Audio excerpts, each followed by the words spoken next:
колоритният съквартирант не е могъл да спи, защото има нещо, което не му дава. Благодаря ти за всичко, което правиш за мен, Боже мой. Урасънтър баше хенрика съндали хиндърмаса халнердини. Шугухера папайша сентили ордоно ме сентикаса. Си инлердини ме шокла харндарамасун. Хирири ме си хаордона машуто се хилнердини. Милост, Боже мой. След молбите си към Господ, Георги поиска да се изповяда пред Big Brother. Ако има нещо, аз първо се извинявам на моята съпруга. Това, което ме мъчеше от ония ден, когато стана този скандал с Анджела, извиних се, простих ми се, аз си простих наистина от сърце и душа, с чисти мисли съм към това момиче. Нямам нищо против към нея. И след това Ивоне, която внезапната целувка така ма целуна по устните. Айде, една целувка няма да изгони на жената. Ние сме брат. Да не го изгони от тях.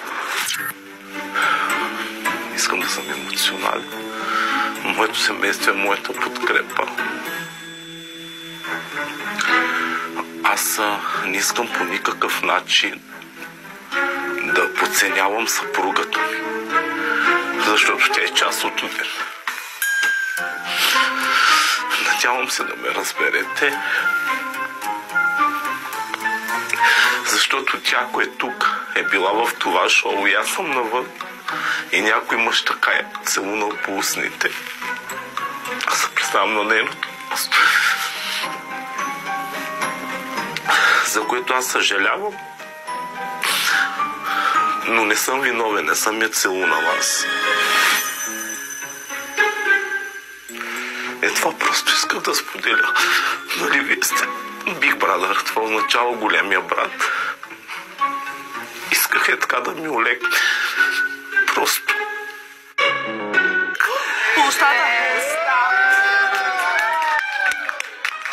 Браво, Ивоне, браво. Чак ми се прискъсвам от това място. Че е бил 1000. Кой е бил той? Подред. И мало е заигравки. Кой е бил редът? Но повече нищо не мога да разказвам. Стигнало ли се е до нещо повече? Добре, а след това нещо имахте ли преживяване? Аз ще питам така, Ивонка? Да или не? Ивонка? Ами ние сме се срещали няколко пъти по принцип, но... Може да са били гаджета. Бил ли от тези... Ивонка, бил ли от тези 1800? Не. Имаше ли проникване? Разбрахме какво е положението.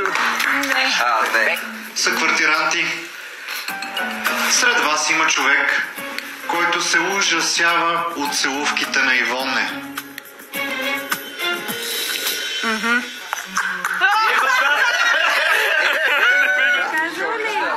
Сигурно е Жорката. Аз искам само да кажа и се извинявам, нали, на Ивон. Няма нищо, пак може да си мъгушкаш, да си мацункаш. Разбира се, нямам, аз просто така ми дойде. Просто това стана при теб импулсивно, нали? Си ма целуна директно изведнъж по устните, което за мен Винаги сега те завиждат. не беше нормално. Нали, не беше нормално, защото аз съм щастливо Разбира се, женен, обвързан, как да го кажа, с моята съпруга и благодаря на Бога, че тя ми е изпратена от Бог.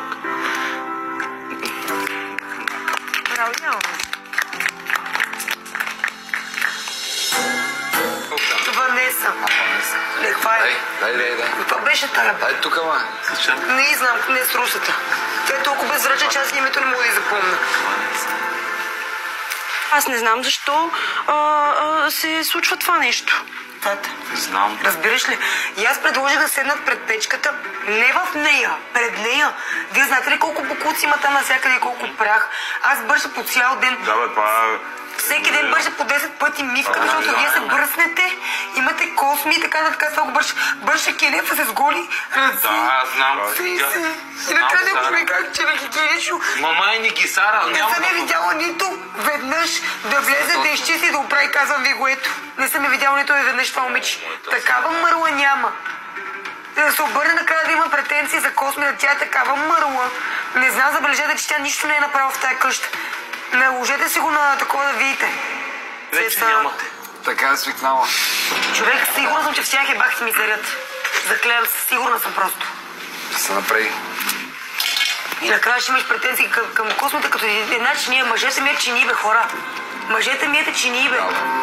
Тя не е измила на чиния. Тя седи в тая ванеза само е тука, само вътре, само е така и ние се съобразяваме всички с нея. Сори, ама не става човек. Кой е това, бе, човек? Защо се правим на ударени? У нас утре стана и напроси почина с мен.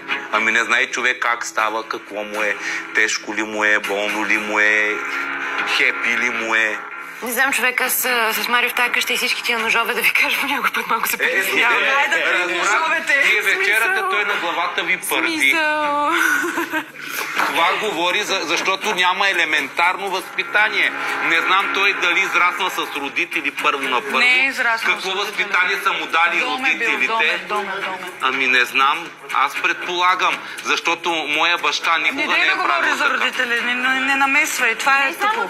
Говоря, защото първите 7 години на възпитание на детето са много важен фактор в живота. Той ги няма, той израснал Ами аз дом. не знам, бе. Ти като знаеш обширно за всеки го по нещо, той аз не знам. пред тебе, Пред мен. Ти мислиш, защото аз толкова проблеми имам с мен и ще слушам тебе, твоите работи или за Сулю и на Пулю. Моето момиче. Аз не съм длъжен да ти чувам твоите работи или на Марио, или на което ще да е. Добре, бе, дишай и успокой се, защото ще ти пръснат очите от напрежение в момента. Дали ще се пръснат, дали не, аз не съм длъжен да ви... Като риба се издух. Да чувам на някой сирка жилските работи, какво и що е. Аз имам далеч по други мисли, дишай спокойно, нищо не е станало, просто ти не си го слушал, той си е казвал много пъти, че е бил в дом. Да го слушам. А всяко търпение си има и граница. Определено, наистина, всяко търпение има граница. Няма как да няма. Аз съм 38 годишен мъж. Не съм на 22, 3, 25 години. Аз тия години вашите Еми тогава разбери го, че... Ами аз го разбрах, вече е в еуфория, че виж къде се намира, той е малък, по-малък от тебе, трябва да го разбереш. Аз няма какво да се разбирам. Трябва да се разберете. Аз не мога да се разбирам с такъв човек. Край по въпроса, точка. Поне да знаеш защо всяка сутрин се заяжда. Това не е главен фактор в живота ми. Да знам Анджела, например, ти коя си, да знам за какво ме мразиш или той.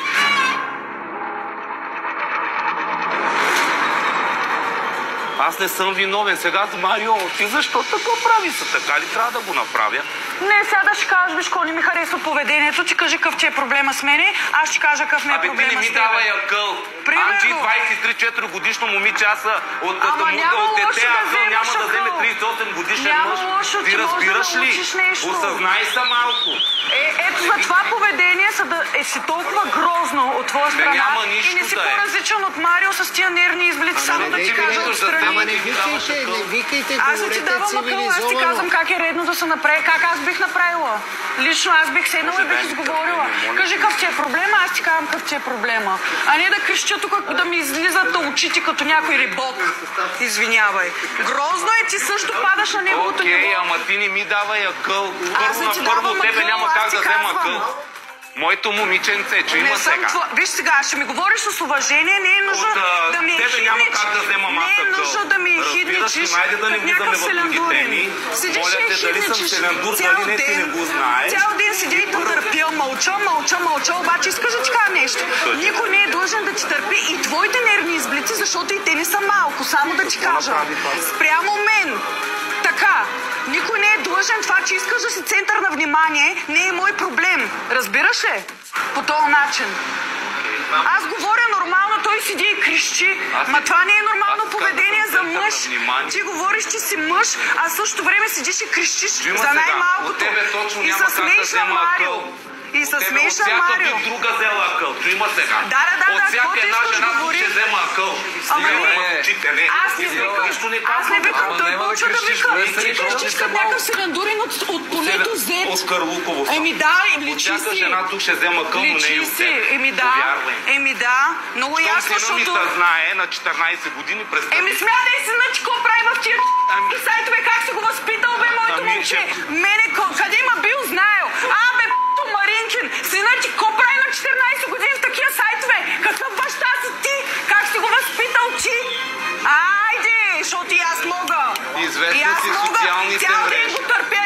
Даре, цял ден. Мълча. Няма да ти търпя твоите нервни изблици, разбираш ли? Няма аз да ти говоря нормално и ти да крещиш, защото аз ще креща много повече от тебе. Разбра ли? Аз не съм повишавал тон на никого. Напротив, не бе, кокъл е, бе. Жоре, ти първи почна да викаш и да удряш по бара.